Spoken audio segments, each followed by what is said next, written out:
भारत माता की। भारत माता की। महात्मा बुद्ध का पावन धरती सिद्धार्थनगर में हम आप सभा का प्रणाम करीत है।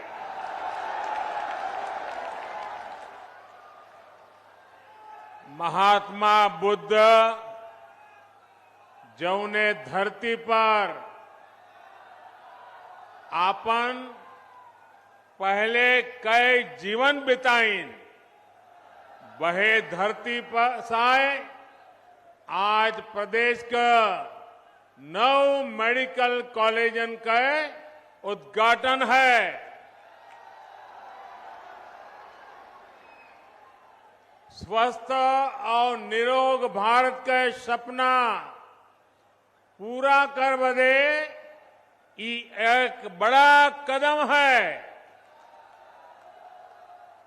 आप सबके बधाई।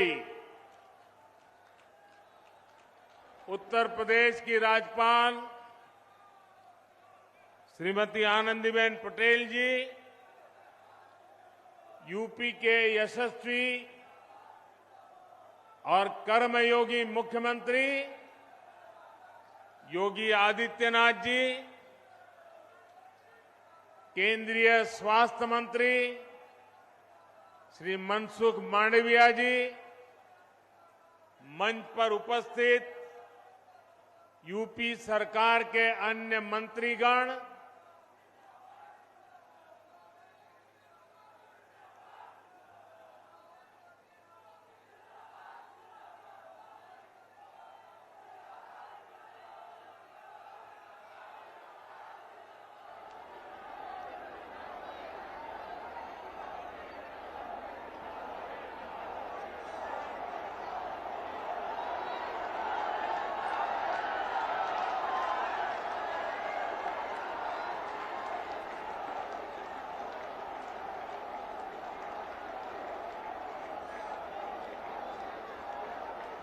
संतोष हो गया? अगर संतोष हो गया तो बैठिए। देखिए, आपको मैंने पूरा अवसर दे दिया। आपकी इच्छा हमारे सरहकों पर।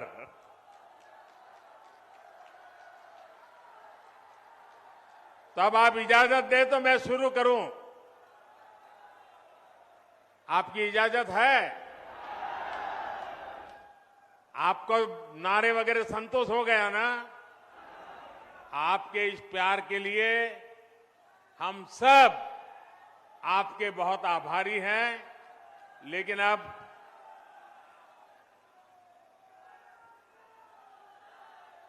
ये उत्साह अभी कई महीनों तक चला रहा है।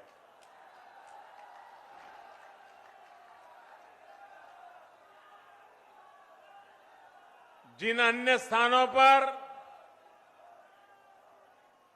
नए मेडिकल कॉलेज बने हैं, वहां उपस्थित यूपी सरकार के मंत्रीगण, कार्यक्रम में मौजूद सभी सांसद, विधायक, अन्य जनप्रतिनिधि और मेरे प्यारे भाइयों और बहनों, आज का दिन पूर्वांचल के लिए, पूरे उत्तर प्रदेश के लिए आरोग्य की डबल डोज लेकर आया है।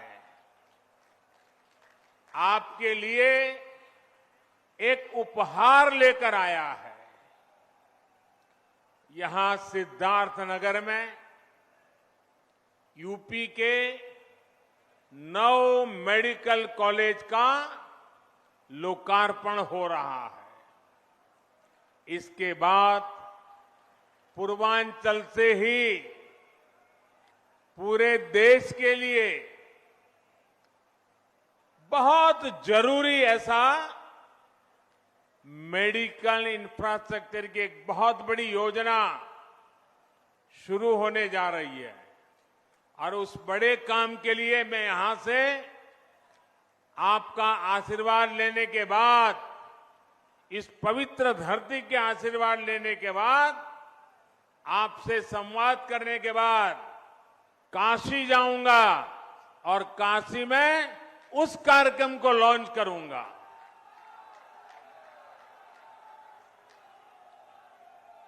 साथियों, आज केंद्र में जो सरकार है, यहां यूपी में जो सरकार है, वो अनेकों कर्म योगियों की दशकों की तपस्या का फल है। सिद्धार्थ नगर ने भी स्वर्गीय माधव प्रसाद त्रिपाठी जी के रूप में एक ऐसा समर्पित जनप्रतिनिधि देश को दिया, जिनका अथाह परिश्रम आज राष्ट्र के काम आ रहा है। माधव बाबू ने राजनीति में कर्म योग की स्थापना के लिए पूरा जीवन खपा दिया। यूपी भाजपा के पहले अध्यक्ष के रूप में, केंद्र में मंत्री के रूप में उन्होंने विशेष रूप से पूर्वांचल के विकास की चिंता की। इसलिए सिद्धार्थनगर के नए मेडिकल कॉलेज का नाम माधव बाबू के नाम पर रखना उनके प्रति सेवा भाव के प्रति सच्ची कार्यांजलि है। और इसके लिए मैं योगी जी को और उनकी पूरी सरकार को बधाई देता हूं। माधव बाबू का नाम यहां से पढ़कर निकलने वाले युवा डॉक्टरों को जन सेवा की निरंतर प्रेरणा भी देगा। भाइयों और बहनों, यूपी और पूर्वांचल में आस्था, अध्यात्म और सामाजिक जीवन से जुड़ी बहुत विस्तृत विरासत है।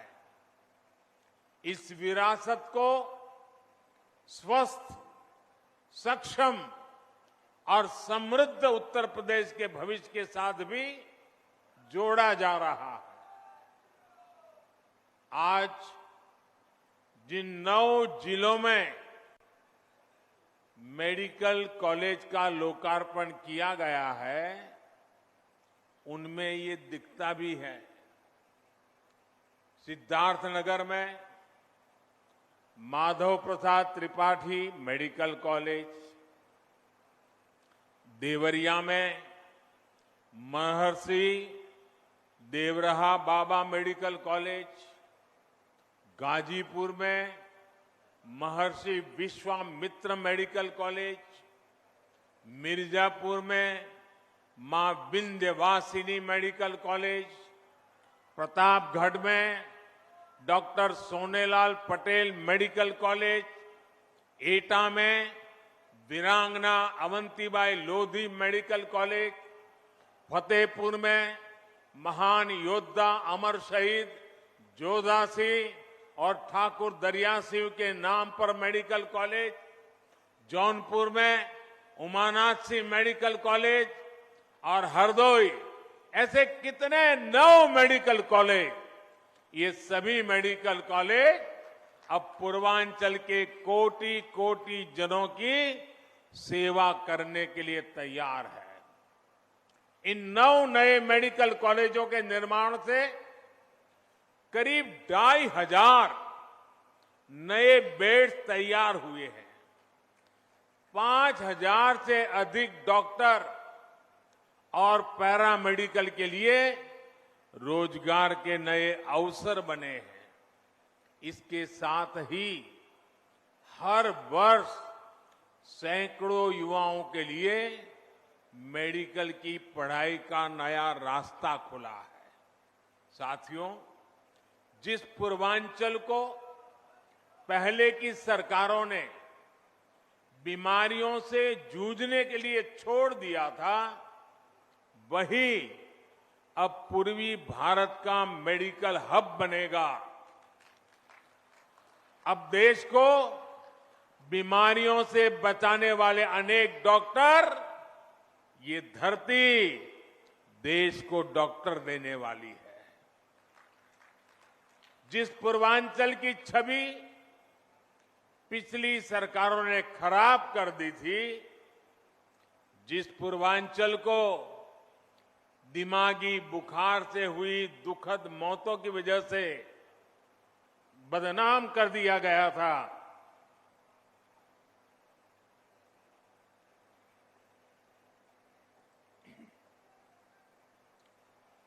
वही पूर्वांचल,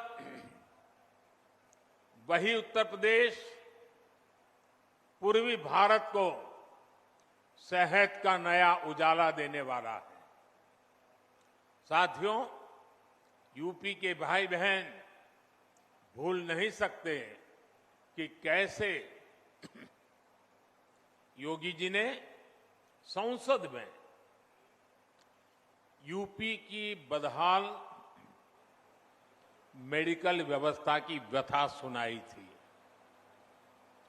योगी जी तब मुख्यमंत्री नहीं थे, वे एक सांसद थे और बहुत छोटी आयु के वो सांसद बने थे।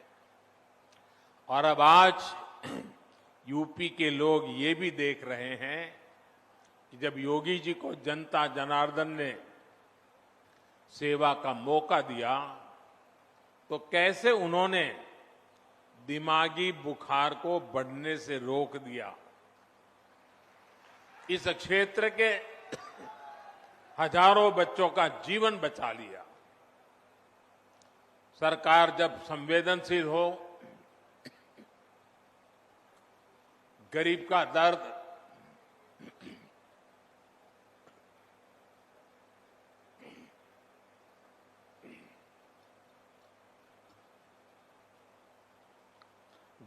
दर्द समझने के लिए मन में करुणा का भाव हो, तो इसी तरह का काम होता है।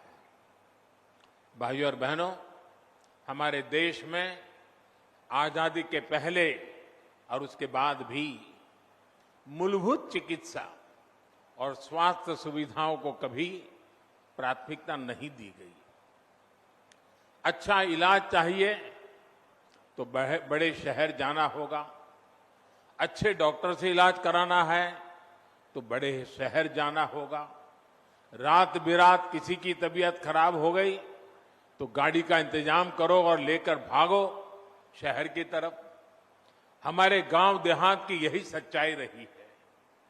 गांवों के कस्बों में जिला मुख्यालय तक में बेहतर स्वास्थ्य सुविधाएं मुश्किल से ही मिलती थी। इस कष्ट को मैंने भी भोगा है, महसूस किया है। देश के गरीब, दलित, शोषित, वंचित, देश के किसान, गांवों के लोग, छोटे छोटे बच्चों को सीने से लगाए इधर उधर दौड़ रही माताएं, हमारे बुजुर्ग जब स्वास्थ्य की बुनियादी सुविधाओं के लिए सरकार की तरफ देखते थे तो उन्होंने निराशा ही हाथ लगती थी। इसी निराशा को मेरे गरीब भाई बहनों ने अपनी नीति मान लिया था। जब 2014 में आपने मुझे देश की सेवा का अवसर दिया, तब पहले की स्थिति को बदलने के लिए हमारी सरकार ने दिन रात एक कर दिए। जनमानस के कष्ट को समझते हुए, सामान्य मानवी की पीड़ा को समझते हुए, उसके दुख दर्द को साझा करने में हम भागीदार बने। हमने देश के स्वास्थ्य सुविधाओं को सुधारने के लिए, आधुनिकता लाने के लिए एक महायज्ञ शुरू किया, अनेक योजनाएं शुरू की। लेकिन मुझे इस बात का हमेशा अफसोस रहेगा कि यहां पहले जो सरकार थी उसने हमारा साथ नहीं दिया।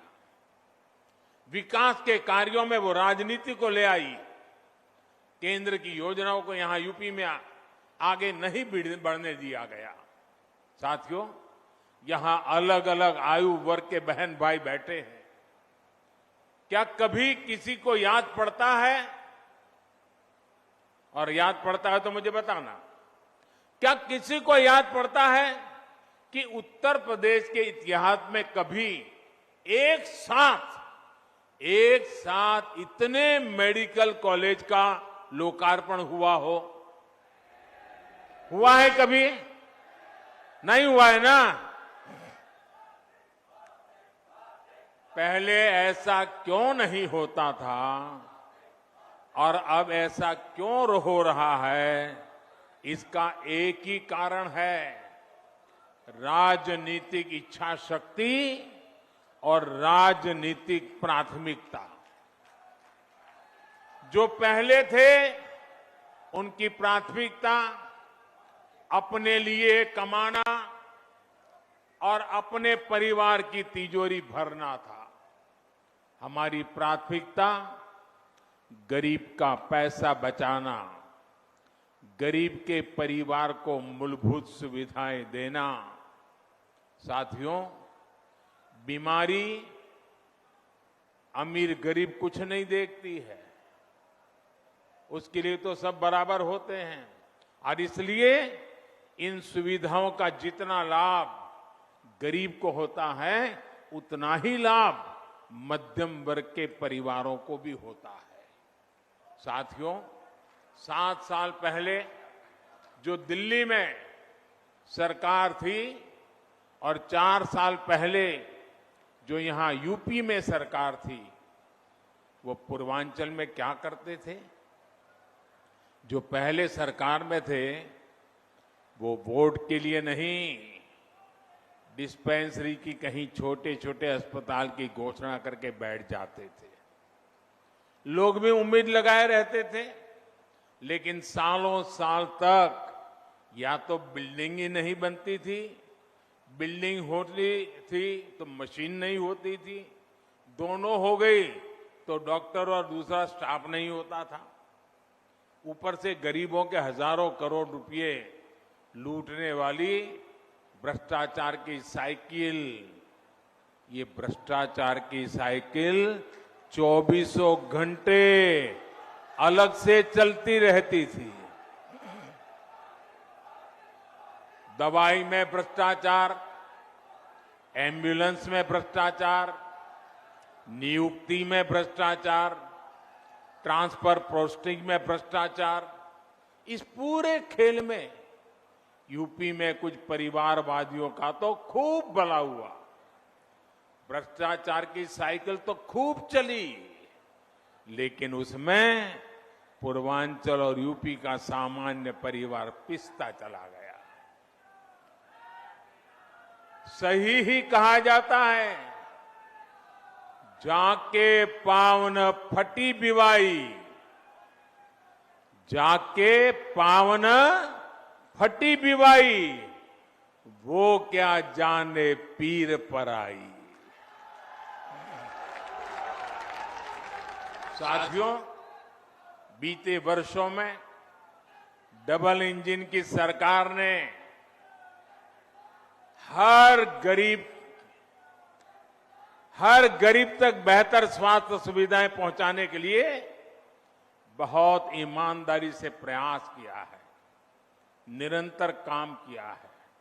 हमने देश में नई स्वास्थ्य नीति लागू की ताकि गरीब को सस्ता इलाज मिले और उसे बीमारियों से भी बचाया जा सके। यहां यूपी में भी 90 लाख मरीजों को आयुष्मान भारत के तहत मुफ्त इलाज मिला है। इन गरीबों के आयुष्मान भारत की वजह से करीब करीब 1000 करोड़ रुपए इलाज में खर्च होने से बचे हैं। आज हजारों जन औषधि केंद्रों से बहुत सस्ती दवाएं मिल रही हैं। कैंसर का इलाज, डायलिसिस और हार्ट की सर्जरी तक बहुत सस्ती हुई है। शौचालय जैसी सुविधाओं से अनेक बीमारियों में कमी आई है। यही नहीं, देश भर में बेहतर अस्पताल कैसे बने और उन अस्पतालों में बेहतर डॉक्टर और दूसरे मेडिकल स्टाफ कैसे उपलब्ध हो, इसके लिए बहुत बड़े और लंबे विजन के साथ काम किया जा रहा है। अब अस्पतालों का, मेडिकल कॉलेजों का भूमि पूजन भी होता है और उनका तय समय पर लोकार्पण भी होता है।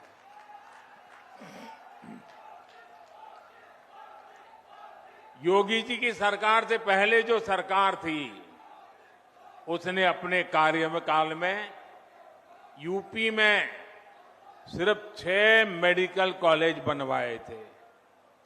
योगी जी के कार्यकाल में 16 मेडिकल शुरू हो चुके हैं और 30 नए मेडिकल कॉलेजों पर तेजी से काम चल रहा है। रायबरेली और गोरखपुर में बन रहे एम्स तो यूपी के लिए एक प्रकार से बोनस है।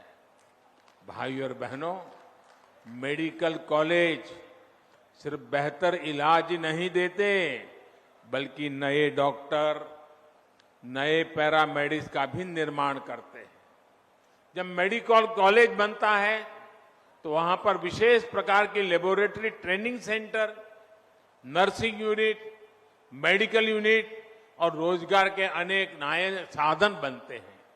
दुर्भाग्य से पहले के दशकों में देश में डॉक्टरों की कमी को पूरा करने के लिए राष्ट्रव्यापी रणनीति पर काम ही नहीं हुआ। अनेक दशक पहले मेडिकल कॉलेज और मेडिकल शिक्षा की देखरेख के लिए जो नियम कायदे बनाए गए थे, जो संस्थाएं बनाई गई, वो पुराने तौर तरीकों से ही चल रही थी।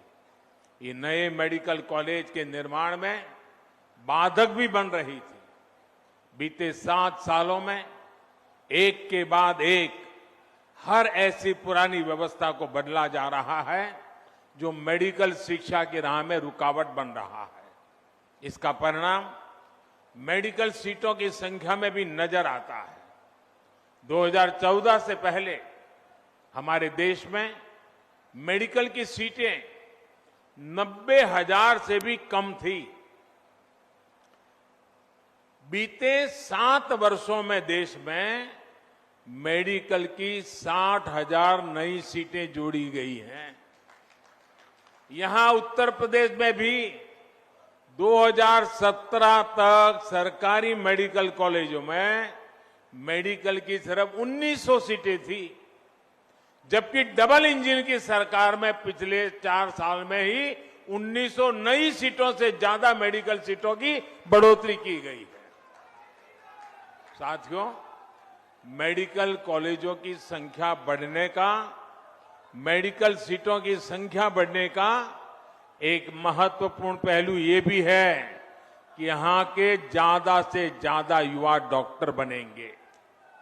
गरीब मां के बेटे और बेटी को भी अब डॉक्टर बनने में और आसानी होगी। सरकार के निरंतर प्रयास का परिणाम है कि आजादी के बाद 70 वर्षों में जितने डॉक्टर पढ़ लिख कर निकले, उससे ज्यादा डॉक्टर हम अगले 10-12 वर्षों में तैयार कर पाएंगे। साथियों, युवाओं को देश भर में अलग अलग एंट्रेंस टेस्ट की टेंशन से मुक्ति दिलाने के लिए वन नेशन वन एग्जाम को लागू किया गया है। इससे खर्च की भी बचत हुई है और परेशानी भी कम हुई है। मेडिकल शिक्षा गरीब और मिडिल क्लास की पहुंच में हो, इसके लिए प्राइवेट कॉलेज की फीस को नियंत्रित रखने के लिए कानूनी प्रावधान भी किए गए हैं। स्थानीय भाषा में मेडिकल की पढ़ाई ना होने से भी बहुत दिक्कतें आती थी। अब हिंदी सहित अनेक भारतीय भाषाओं में भी मेडिकल की बेहतरीन पढ़ाई का विकल्प दे दिया गया है। अपनी मातृभाषा में जब युवा सीखेंगे तो अपने काम पर उनकी पकड़ भी बेहतर होगी। साथियों, अपनी स्वास्थ्य सुविधाओं को यूपी तेजी से सुधार सकता है। ये यूपी के लोगों ने इस कोरोना काल में भी साबित किया है। 4 दिन पहले ही देश ने 100 करोड़ वैक्सीन डोज का बड़ा लक्ष्य हासिल किया है और इसमें यूपी का भी बहुत बड़ा योगदान है। मैं यूपी की समस्त जनता, कोरोना वॉरियर्स, सरकार, प्रशासन और इससे जुड़े सभी लोगों को बधाई देता हूं। आज देश के पास 100 करोड़ वैक्सीन डोज का सुरक्षा कवच है। बावजूद इसके कोरोना से बचाव के लिए यूपी अपनी तैयारियों में जुटा हुआ है। यूपी के हर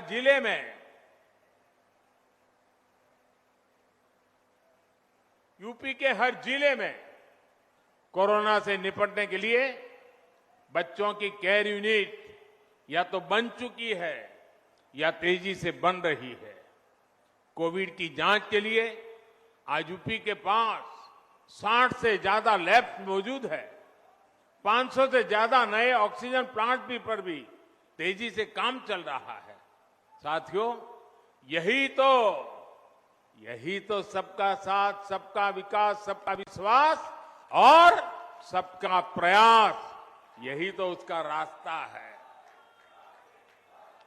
जब सभी स्वस्थ होंगे, जब सभी को अवसर मिलेंगे, तब जाकर सबका प्रयास देश के काम आएगा। दीपावली और छठ का पर्व इस बार पूर्वांचल में आरोग्य का नया विश्वास लेकर आया है। ये विश्वास तेज विकास का आधार बने, इसी कामना के साथ नए मेडिकल कॉलेज के लिए पूरे यूपी को फिर से बहुत बहुत बधाई और धन्यवाद देता हूं। आप भी इतनी बड़ी तादाद में हमें आशीर्वाद देने के लिए आए, इसलिए मैं विशेष रूप से आपका आभार व्यक्त करता हूं। बहुत बहुत धन्यवाद।